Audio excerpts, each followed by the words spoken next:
want to highlight, I hope we have the district education managers represented here. Yes. Yeah. Firstly, let me appreciate the district, the Minister of Education, especially for coming up with for reviewing the curriculum, the school curriculum, like the primary school curriculum. Where, as of now, we have issues like life skills as a subject which is supposed to be taught in the primary schools and even in the secondary schools, something which was not there after all. And then the life skills, it's one of the subjects which is supposed to empower the young girls and young men in terms of decision-making skills. Unfortunately, what I've observed, because I'm also a teacher by profession, I've seen that most of the teachers, Madam Headmistress, most of the teachers, they don't concentrate on life skills because they rather opt for examinable subjects like science, English, history, leaving out the life skills, which is one of the most important elements if you want to have a generation that is able to stand out and speak. So I think that again is one element where we need to work on, especially with the assistance of the Minister of Education. Let's encourage our teachers to teach life skills as a subject because it's supposed to be there on the timetable. It's in the curriculum.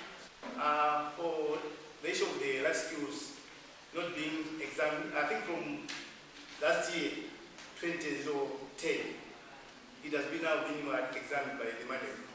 So at the time of Balaka, we've been encouraged to go around all the schools so that each and every teacher should teach this subject as another subject like maths with English. When I was your age, in the early 80s, and HIV became a news topic in the area where I grew up, the messages were very, very stark about how to prevent HIV and what the consequences of HIV was. And this was before we had ARVs or any other medications that could treat HIV. But I'm wondering if the messages that youth are getting now about how HIV is transmitted, how you can live with HIV, the anti-stigma messages, the fact that if you have HIV, it doesn't mean you're a bad person. It doesn't mean that you've done something wrong. I mean, how can a 2-year-old who got HIV from their mother who didn't even know she was infected, how can they have done something wrong? Are the messages that youth is receiving, particularly on stigma, are they relevant? Do they make sense? Or do people just ignore them? As a faith community, we conduct a survey why women are vulnerable in other ways. Right? We come out something out of that. That is what she just said, which is inferior complex.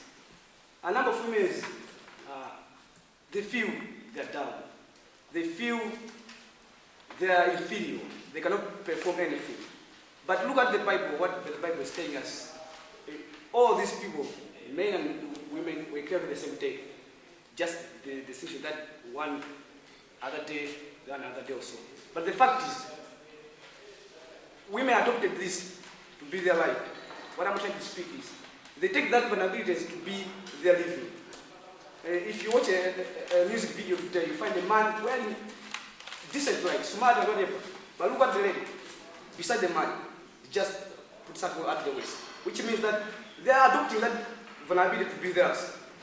If you go see a number of adverts today, you find women there. What? They are trying to put themselves on their vulnerability. So I think women, it's your time to rise up, pull up your socks, and clean that. We are the people to shape the next Malawi. And do not wait for people from America, do not wait from people from UK, but we are the people that will shape the next Malawi. We are the people who will provide solutions to problems that are affecting Malawi at this point in time. Governance problems, but again, HIV and AIDS problems that are primarily